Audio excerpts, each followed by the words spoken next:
नमस्कार, मैं आपका ज्योतिषी मोहन जी नक्षत्रवाणी चैनल से माँ तारा को प्रणाम करते हुए, अपने गुरु को प्रणाम करते हुए आप सबों का बहुत बहुत नमन। आज का विषय दैनिक कार्य हेतु हम लोग जो दिन भर काम करते रहते हैं उसमें बहुत सारे ऐसी गलतियां हैं जो हम जानबूझ के तो नहीं करते हैं, अज्ञानवश ही करते हैं। गलतियां जानबूझ के की जाए या अज्ञानवश की जाए, प्रॉब्लम तो होता ही है, शास्त्र का अवहेलना तो होता ही है।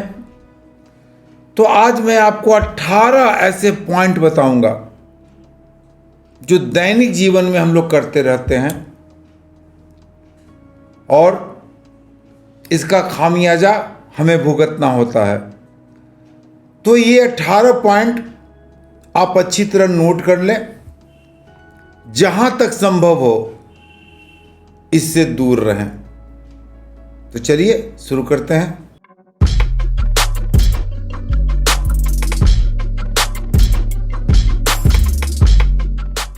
पहला पॉइंट, जब हम गृहस्थ जीवन शुरू करते हैं, यानी कि जब बच्चे की शादी की उम्र हो जाती है, शादी का समय हो जाता है और गृहस्थ जीवन में प्रवेश करने की स्थितियां बनती हैं, वैसे में हमेशा याद रखें कि कन्या का गोत्र न आपके माता के गोत्र से मिलता हो न आपके पिता के गोत्र से मिलता हो। अगर कन्या का गोत्र आपके माता के गोत्र से मिल रहा है या आपके पिता के गोत्र से मिल रहा है तो ऐसे में शास्त्र ने शादी को वर्जित कहा है। दूसरा, षष्ठी, अष्टमी, द्वादशी, चतुर्दशी, पूर्णिमा और अमावस्या, यानी षष्ठी, अष्टमी, द्वादशी, चतुर्दशी, पूर्णिमा और अमावस्या, ये तिथियां चाहे शुक्ल पक्ष की हो या कृष्ण पक्ष की हो, इन तिथियों में किसी भी तरह का रति क्रिया करना शास्त्र ने इसे निषेध बताया है। शास्त्र इसे मना करता है। किसी भी तरह का सेक्सुअल संबंध स्थापित करना शास्त्र ने इसे वर्जित कहा है। तो आप याद रखें कि षष्ठी, अष्टमी, द्वादशी, चतुर्दशी, पूर्णिमा और अमावस्या तिथि को आप किसी भी तरह का सेक्स न करें, सेक्सुअल संबंध न रखें। तीसरा, बिना किसी प्रयोजन के, बिना किसी भी प्रयोजन के आप न उगते सूरज को देखें न अस्त हुए चंद्रमा को देखें, यानी उदय और अस्त चंद्रमा और सूरज को बिना प्रयोजन के देखना शास्त्र ने वर्जित किया है। तो इस बात का ध्यान रखें कि उगते सूरज या उगते चंद्रमा को देखना शास्त्र ने वर्जित किया है। यही नहीं, अस्त चंद्रमा और अस्त सूरज को भी देखना शास्त्र ने बिना प्रयोजन के वर्जित किया है। दर्पण में भूल कर भी चंद्रमा और सूरज की प्रतिबिंब को देखना वर्जित है। किसी भी आईने में सूरज और चंद्रमा की प्रतिबिंब देखना शास्त्र ने इसे पूर्ण वर्जित किया है। अनहोनी की स्थितियां बन सकती हैं, आपके मानसिक स्थिति पर असर पड़ सकता है, आपके प्रोफेशन पर इससे असर पड़ सकता है। किसी भी नग्न स्त्री को या नग्न पुरुष को, यानी कि बिना कपड़े में किसी भी स्त्री या पुरुष को देखना शास्त्र ने पूर्ण वर्जित किया है। कभी कभी हमें देखने को मिलता है कि सड़क पर बिना कपड़े के कोई दौड़ रहा है, और आजकल तो क्रिकेट मैच में बिना कपड़े के स्त्री या पुरुष दौड़ पड़ते हैं मैदान में।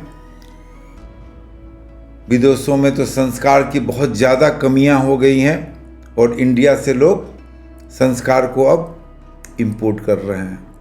तो किसी भी नग्न स्त्री देखना या नग्न पुरुष देखना, शास्त्र ने इसे पूर्ण वर्जित किया है।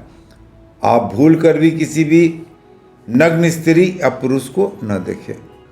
अपनी पत्नी के साथ एक ही थाली में खाना, इसे भी शास्त्र ने पूर्ण वर्जित किया है। भूल कर भी अपनी पत्नी के साथ एक ही थाली में आप न खाएं।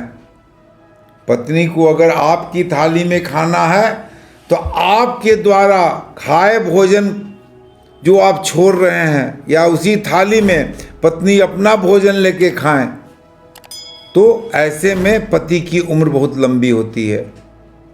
लेकिन पति पत्नी एक ही थाली में खाना पूर्ण वर्जित है।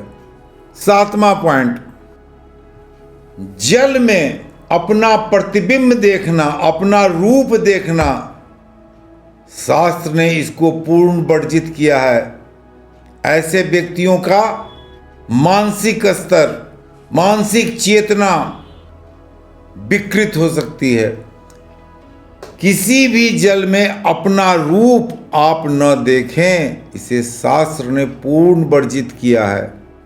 अपने नाखून से भूमि पर लिखना या भूमि को कुदेरना, अपने नाखून से भूमि पर लिखना, कोई किसी भी तरह की चीज को लिखना या भूमि को कुदेरना, शास्त्र ने इसे भी पूर्ण वर्जित किया है। ये आपके डिप्रेशन को दिखलाता है, ये आपके बुरे मानसिक स्थिति को दिखलाता है। तो ऐसा आप न करें जिसके कारण आपकी मानसिक स्थितियां बहुत ज़्यादा खराब हो जाए। किसी भी नदी में, किसी भी जल में या अपने बाथरूम में ही पूर्ण रूप से नग्न होकर नहाना, किसी भी जल में या कहीं भी अपने बाथरूम में नग्न होकर नहाना, इसे भी शास्त्र ने पूर्ण वर्जित किया है। आजकल प्रायः देखा जाता है कि कांटे से खाए जाते हैं, कांटा का प्रयोग किया जाता है मुंह में भोजन रखने के लिए। शास्त्र ने कहा है कि किसी भी भोज्य पदार्थ को या किसी भी पदार्थ को कांटे से गोदना बहुत ही ज़्यादा हानिकारक है। यानी किसी पदार्थ को कांटे से भोंके और अपने मुंह में लेके खा लिया, ये काफ़ी हानिकारक है और शास्त्र ने इसे पूर्ण वर्जित किया है। किसी भी पदार्थ को कांटे से गोदना, अपने हाथ से या पैर से पानी को पीटना, पानी को थपथपाना। नदी में जाते हैं तो हाथ या पैर हिला के पानी को आप पीटते हैं, किनारे पर बैठकर थपथपाते हैं, ये भी काफ़ी कष्टकारक संकेत है। आप किसी भी नदी या पानी में जाएं तो पानी को न पैर से थपथपाएं न हाथ से थपथपाएं, इसे भी शास्त्र ने पूर्ण वर्जित किया है। दांतों से नखून चबाना या दांतों से नखून को काटना, ये भी काफ़ी हानिकारक है और शास्त्र ने इसे भी पूर्ण रूप से वर्जित किया है। भूल से भी नाखून को दांतों से न काटें या नाखून को दांतों से न चबाएं, ऐसा करना आपके लिए शुभ संकेत नहीं होगा। शमशान में अगर आप जाते हैं तो लाश के धुएं से हमेशा दूर रहें। लाश के धुएं से अपने आप को दूर रखें। लाश का धुआं अगर आपके शरीर पर पड़ता है तो ये भी बहुत ही अशुभ संकेत होंगे। तो लाश के धुएं से अपने आप को पूर्ण रूप से दूर रखें। हमारे शास्त्र में इस पे डिटेल वर्णन है, लेकिन वो डिटेल वर्णन वीडियो को काफ़ी लंबा करेगा। आपके अगर पहने हुए जूते हैं, जिस जूते को आप पहनते हैं, अगर नया जूता है तो उसकी बात नहीं है, जिस जूते को आप पहन चुके हैं उसको अपने हाथ से आप न धोएं। अपने हाथ से कुछ दूर तक उसको न ले जाएं, जहां है वहीं पर पहन लें। अपने पहने जूते को हाथ से ढोना आपकी बेकारी, बेरोजगारी, आपके व्यापार में नुकसान का संकेत देगा और आपको काफी नुकसान उठाना पड़ेगा। एक पैर से दूसरे पैर को रगड़ना ये भी काफी अशुभ संकेत है। आप प्रायः देखते होंगे कि पैर धोते वक्त पानी पैर में डालें, एक पैर से दूसरे पैर में रगड़ें या दूसरे पैर से फिर पहले पैर में रगड़ें। ये बहुत ही दुर्भाग्यपूर्ण स्थिति है और ऐसा करना आपके हर तरह से जीवन में कलह लाने का संकेत है, लक्ष्मी जी के रुष्ट होने का संकेत है, आपके तंगी का संकेत है। तो भूल कर भी एक पांव से दूसरे पांव को न रगड़ें या एक पांव से दूसरे पांव को न धोएं। धोना है तो बैठकर अपने हाथ से रगड़ें। पांव से पांव को धोना बड़ा ही अशुभ संकेत है। प्रायः हम देखते हैं कि बैठे हुए हैं, अपनी उंगली को चटकाते हैं, फुटकाते हैं। ये भी बहुत बड़ा अशुभ संकेत है। तो अपनी उंगली को प्रायः कभी कभी जो उंगली चटकाना, जॉइंट के बीच में जब हवा भर जाता है तो चटकाने पर आवाज़ होती है, तो इससे अपने आप को प्रायः दूर रखें। ये भी चटकाना, उंगली को चटकाना बहुत ही अशुभ संकेत होगा।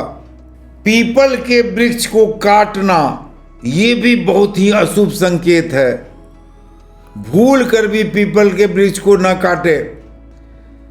कभी कभी घर मकान में पीपल के वृक्ष हो जाते हैं जिससे घर मकान डैमेज होता है।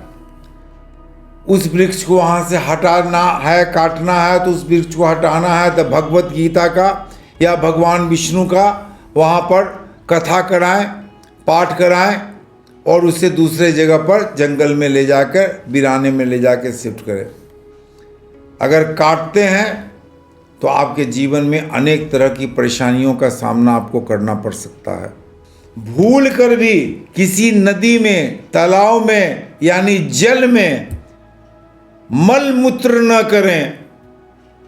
किसी भी नदी में, बहते पानी में, तालाब में भूल कर भी मल मूत्र करना ये आपके लिए बहुत बड़ा अशुभ संकेत होगा, बहुत ही अशुभता लेके आपकी जिंदगी में आएगा और ऐसे में आपको काफ़ी तरह का टेंशन और परेशानी का सामना करना पड़ सकता है।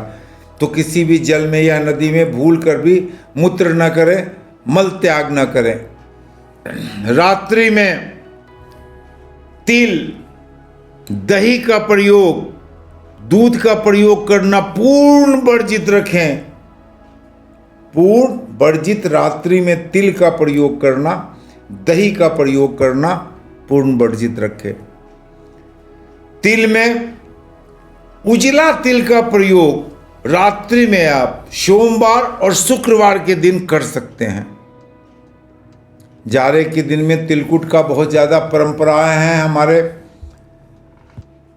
बाजार में। जाड़े में तिलकुट जो उजला तिल से बनता है उसे आप शुक्रवार या सोमवार को रात में भी ग्रहण कर सकते हैं। लेकिन तिल का प्रयोग, काले तिल का प्रयोग पूर्ण वर्जित है। रात में दही का प्रयोग पूर्ण वर्जित है। दूध के साथ, दूध मिल्क के साथ कभी भी दही और मट्ठा का प्रयोग न करें। दूध के साथ मट्ठे और दही का उपयोग आपको भूल से भी नहीं करनी है। तो ये मैं एक छोटी सी वीडियो मैंने बनाया जिसमें 18 चीज़ें मैंने आपको बताई। इसके पहले भी इस तरह का कुछ चीज़ें मैं आपको बता चुका हूँ। मैं जो भी कुछ बता रहा हूँ शास्त्र के अनुरूप बता रहा हूँ। शास्त्र ने ऐसा कहा है। शास्त्र हमारे ऋषि मुनियों का लिखा हुआ है जो पूर्ण वैज्ञानिक है। तो इस पर आप ध्यान दें, जहाँ तक हो सकता है, संभव होता है, इसको प्रयोग में लाएं। आज का वीडियो इतना ही। आप मेरे चैनल नक्षत्रवाणी को लाइक करें, शेयर करें, सब्सक्राइब करें। नमस्कार।